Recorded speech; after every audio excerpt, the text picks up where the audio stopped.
Myself Marcus Rokit, a first year medico from Nilratan Sarkar Medical College. Welcome to our channel Nick Talks. Today, our topic of discussion is hormonal regulation of the spermatogenesis. In the previous video, I discussed about the steps of spermatogenesis. तो अगर तुम लोगों ने वो video नहीं देखे हो तो डिस्क्रिप्शन बॉक्स में जाके वो वीडियो देख लो। और इस वीडियो को शुरू करने के पहले मैं एक बार स्पर्मेटोजेनेसिस का स्टेप्स का रैपिड रिकैपिचुलेशन करना चाहता हूं ताकि ये वीडियो समझने में आसानी हो। तो लेट्स स्टार्ट। ये स्पर्मेटोजेनेसिस होता कहाँ है? Actually, spermatogenesis occurs inside the seminiferous tubules present inside the compartments of the testes. That is the primary sex organ of male body. Okay, तो वो सेमिनिफेरस ट्यूब्यूल के अंदर दो तरह के सेल्स रहते हैं, मैंने बोला था। एक है सार्टोली सेल्स जो कि कलमनस सेल्स है, और एक है कि गोल गोल स्पर्मेटोगोनियम और स्पर्म मदर सेल जो कि है जर्म मदर सेल। तो स्पर्मेटोगोनियम के अंदर कितने सारे क्रोमोसोम्स रहेंगे? Obviously it is a 2n cell and it will have 46 chromosomes. ठीक है, स्पर्मेटोगोनियम क्या करते हैं? माइटोसिस डिवीजन के दौरान लगातार डिवीजन के जरिए अपना नंबर इंक्रीज करते हैं, और उसी दौरान उस माइटोसिस डिवीजन के दौरान कुछ सेल्स डिफरेंशिएट हो जाके क्या फॉर्म करते हैं? Primary spermatocyte which is ready to undergo first meiotic division. तो ये प्राइमरी स्पर्मेटोसाइट क्या करेगा? इसके अंदर भी 46 क्रोमोसोम्स ही रहेंगे, ये भी 2n सेल है। ठीक है, अब ये फर्स्ट मेयोटिक डिवीजन करेंगे और दो सेकेंडरी स्पर्मेटोसाइट फॉर्म करेंगे जिनके अंदर 23 क्रोमोसोम्स रहेंगे। अब ये secondary spermatocyte second meiotic division के जरिए क्या फॉर्म करेंगे? Each secondary spermatocyte will give rise to spermatid, 2 spermatids जिसके अंदर भी 23 क्रोमोसोम्स रहेंगे। अब ये स्पर्मेटिड क्या होगा? Spermatid is also spherical in shape. ठीक है, स्पर्मेटिड भी स्फेरिकल है, लेकिन हम क्या जानते हैं स्पर्मेटोजोआ कैसा दिखता है? टेडपोल लाइक है, जिसका एक लंबा टेल है। हम तो ये जानते हैं, एक हेड रहता है, एक मिडिल पीस रहता है, एक टेल रहता है। टेडपोल लाइक शेप होते हैं जो कि स्विम करते हैं। तो ऐसा काबिलियत है क्या स्पर्मेटिड के अंदर? स्पर्मेटिड क्या ऐसा दिखता है? नहीं, स्पर्मेटिड गोलू मोलू है।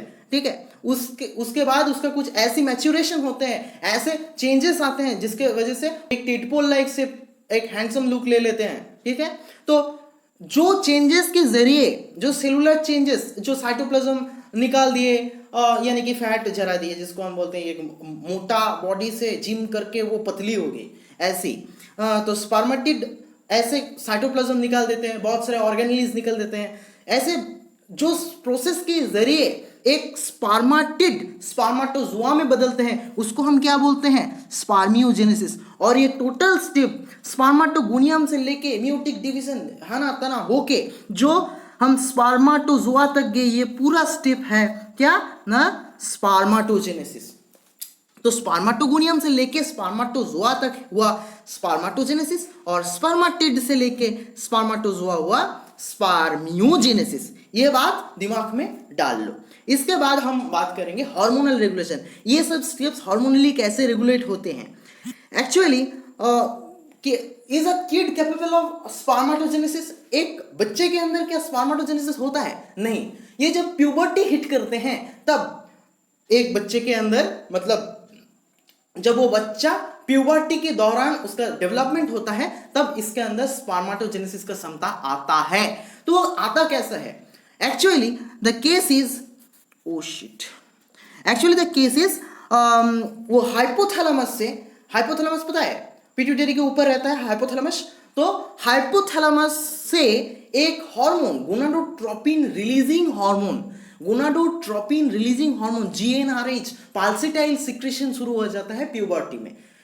उससे क्या होगा? Gonadotropin releasing hormone will stimulate the anterior pituitary को जाके क्या बोलेगा कि तुम गोनाडोट्रोपिक हार्मोन सिक्रेट करो। गोनाडोट्रोपिक हार्मोन यानी कि LH and FSH, luteinizing hormone and follicle stimulating hormone. ये दोनों हार्मोन को सिंथेसिस करने के लिए और इन दोनों हार्मोन को सिक्रेट करने के लिए सिग्नल कौन दे रहा है? गोनाडोट्रोपिन रिलीजिंग हार्मोन हाइपोथैलेमस से। कहां पे दे रहा है? एंटीरियर पिट्यूटरी को। तो एंटीरियर पिट्यूटरी से क्या होगा? फॉलिकल स्टिमुलेटिंग हार्मोन और ल्यूटिनाइजिंग हार्मोन सिक्रेशन होगा। अब ये फॉलिकल स्टिमुलेटिंग हार्मोन और ल्यूटिनाइजिंग हार्मोन का काम क्या है? देखो ज्यादा डिटेल्स में पढ़ने का जरूरत नहीं, जितना बोल रहा हूँ उतना ही काफी है, क्योंकि एनसीईआरटी में इससे ज्यादा नहीं है, और तुम लोग तो देख ही चुके हो नीट में एनसीईआरटी के बाहर कुछ नहीं आता। मैं बोलता हूँ एनसीईआरटी को सलाम ठोकोगे तो नीट क्रैक कर जाओगे, तो इसीलिए बोल रहा हूँ जितना बोल रहा हूँ उतना ही समझ लो, काफी है। ठीक है, तो ये FSH follicle stimulating hormone, S से एस मिलाना, ये देखो एफएसएच के अंदर एस है और सार्टोली सेल में भी एस है, तो ठीक है। फॉलिकल स्टिमुलेटिंग हार्मोन कहाँ पे जाके काम करेगा, सार्टोली सेल्स के ऊपर काम करेगा, वो जो सेमिनिफेरस ट्यूबल के अंदर सार्टोली सेल्स है उसके ऊपर जाके काम करेगा।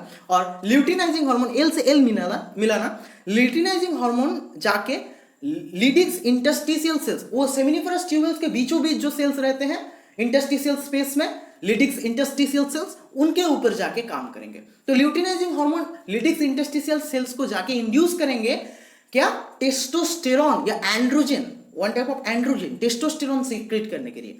तो लिडिक्स इंटरस्टिशियल सेल्स से क्या निकलेगा मेरा, टेस्टोस्टेरॉन।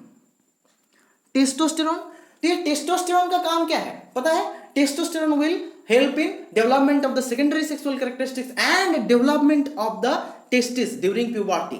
ठीक है, तो प्यूबर्टी में टेस्टिस का डेवलपमेंट तो हो गया, अब ये पोस्ट प्यूबर्टल फेज में भी ये हार्मोन्स रिलीज होते रहते हैं। ठीक है, पिट्यूटरी से आएगा एफएसएच और एलएच, वो जाके एफएसएच जाके सार्टोली सेल में, एलएच जाके लिडिक सेल में काम करेगा, लिडिक सेल को जाके इंड्यूस करेगा टेस्टोस्टेरोन सीक्रेट करने में।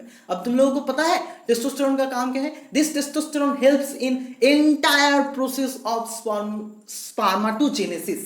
स्पर्माटोजेनेसिस का पूरा स्टेप्स में टेस्टोस्टेरोन का काम आता है, क्योंकि ये जो सार्टोली सेल्स के अंदर टेस्टोस्टेरोन का एक ऑप्टिमम कंसेंट्रेशन बने रहने पर ही स्पर्माटोजेनेसिस ठीक ठाक होगा, वरना स्पर्माटोजेनेसिस नहीं होगा। ये टेस्टोस्टेरोन बहुत ही महत्वपूर्ण है ये स्पर्माटोजेनेसिस के लिए। और ये सार्टोली सेल्स से क्या होगा, एफएसएच आके सार्टोली सेल्स को बोलेगा कुछ स्पेशल फैक्टर्स सीक्रेट करने के लिए, जो फैक्टर्स क्या करेंगे, ये फैक्टर्स जाके एक काम में आते हैं, वो है ये जो देख रहे हो ना तुम लोग, ये स्पर्मियोजेनेसिस का टर्म लिखा है, स्पर्माटिड से लेके स्पर्माटोजोआ, ये स्टेप में काम आएगा सार्टोली सेल्स का सीक्रेटेड सम फैक्टर्स।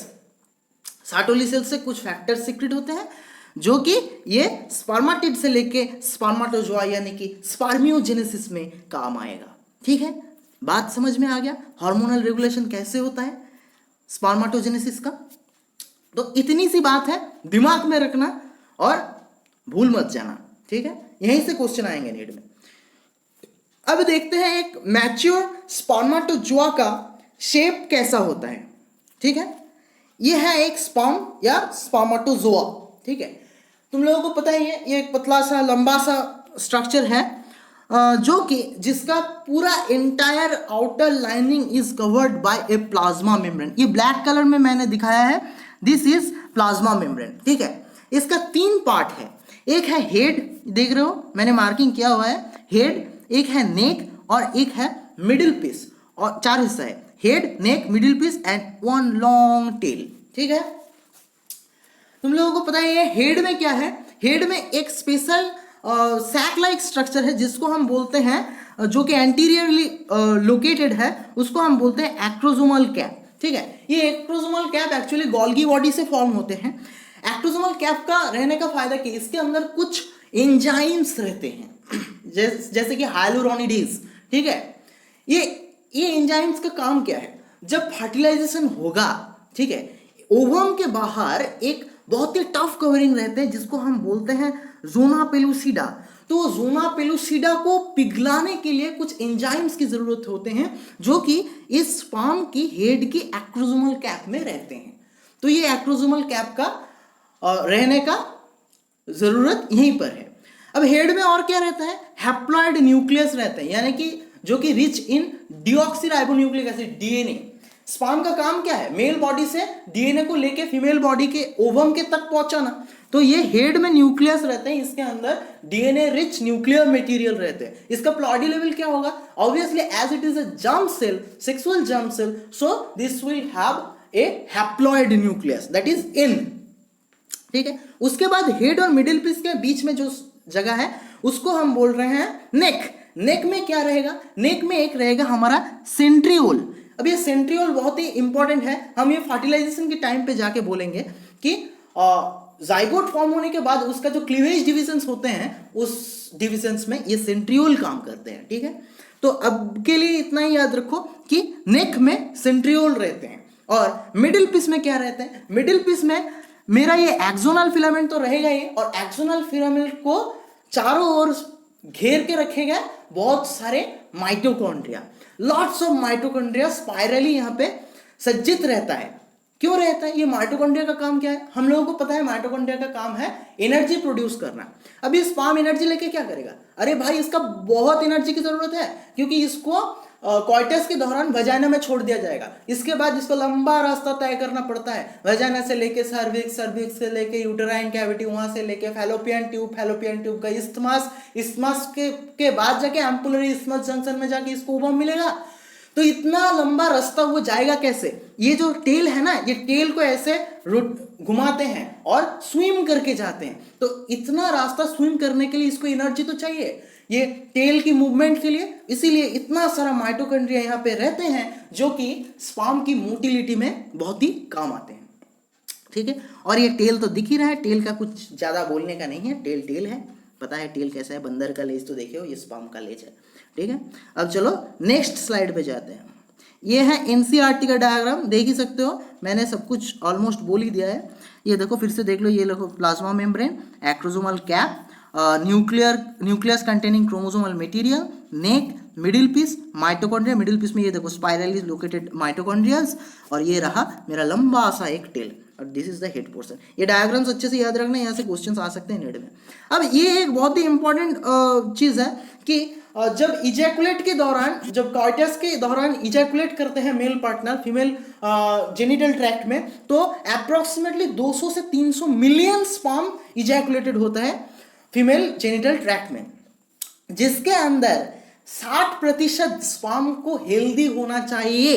हेल्दी यानी कि नॉर्मल शेप एंड साइज, और वो जो हेल्दी स्पर्म्स बोले 60%, उनके 40% के विगोरस मोटिलिटी रहना चाहिए एक फर्टिलाइजेशन होने के लिए, यानी कि प्रेगनेंसी के लिए मेल पार्टनर का इतना काबिल होना चाहिए कि 200 से 300 मिलियन जो स्पर्म्स इजैकुलेट हो रहे हैं उनके 60% हो हेल्दी स्पर्म, और वो हेल्दी स्पर्म्स के 40% के विगोरस मोटिलिटी होके वो ओवम तक पहुंच पाए।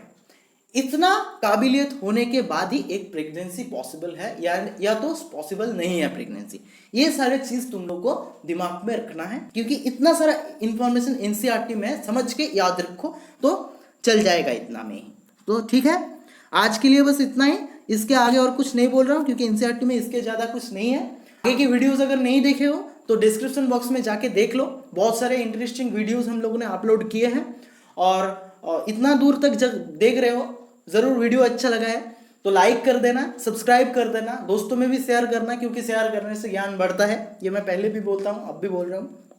और एक बात, तुम लोग हमारा टेलीग्राम अकाउंट और इंस्टाग्राम में भी फॉलो कर सकते हो हम लोगों को, तो उसका भी लिंक डिस्क्रिप्शन बॉक्स में दिया गया है। तो आज के लिए इतना ही। देखने के लिए थैंक यू, मिलते हैं नेक्स्ट वीडियो पे, चलो बाय बाय।